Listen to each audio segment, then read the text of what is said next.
ఛత్రపతి శివాజీ మహారాజ్ గారి 396వ జయంతిని బెజ్జంకి మండల కేంద్రంలో ఘనంగా నిర్వహించుకోవడం జరుగుతూ ఉన్నది. ఈ జయంతి కార్యక్రమానికి హాజరైనటువంటి మీ అందరికీ కూడా ధన్యవాదాలు, అట్లాగే జయంతి శుభాకాంక్షలు తెలియజేస్తూ ఉన్నాం. మరి ప్రపంచ చరిత్రలో ఒక 396 సంవత్సరాలుగా ఒక రాజు యొక్క జయంతులను వర్ధంతులను చేస్తూ ఉన్నదంటే అతను ఎంతో గొప్ప పనులు చేసిన కారణం చేతనే మనము ఈరోజు జయంతి కార్యక్రమాలు ప్రజలు చేస్తూ ఉన్నారు. మరి ఆ రోజు ఉన్నటువంటి రాచరిక వ్యవస్థలో అణచివేతకు గురవుతున్నటువంటి పేద ప్రజల పక్షాన, ఆ రోజు ఉన్నటువంటి మహిళల పక్షాన, రైతుల పక్షాన పోరాటం చేసి అప్పుడున్నటువంటి రాచరిక వ్యవస్థలో అప్పుడున్న రాజులను కూలదోసి ఆ రోజు రైతు రాజ్యాన్ని ఏర్పాటు చేసిండు ఛత్రపతి శివాజీ మహారాజ్. ఆ రోజు అణచివేతకు గురవుతున్నటువంటి అట్లాగే లూటీలకు దోపిడీలకు గురవుతున్నటువంటి రైతుల పక్షాన నిలబడి నా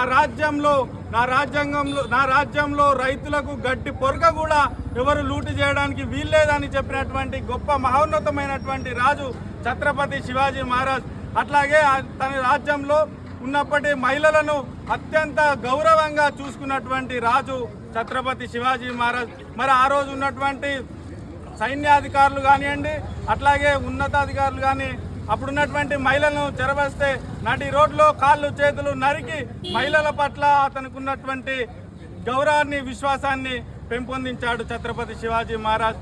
అట్లాగే ఛత్రపతి శివాజీ మహారాజ్ గారు తన రాజ్యంలో ఉన్నటువంటి ఈ వతందారులను, దేశ్ముఖులను వ్యవస్థను రద్దు చేసి అప్పుడున్న గంపగుత్త భూమి శిస్తును కూడా రద్దు చేసినటువంటి మహోన్నతమైనటువంటి గొప్ప రాజు ఛత్రపతి శివాజీ మహారాజ్. మరి ఇట్లాంటి చరిత్ర ఉన్నది కాబట్టే ఈ యొక్క రాజును మనం ఇన్ని సంవత్సరాలుగా మనం కొలుస్తూ ఉన్నాం. కానీ ఈ మధ్య కాలంలో ఛత్రపతి శివాజీ మహారాజ్ను ఒక వర్గానికో ఒక ప్రాంతానికో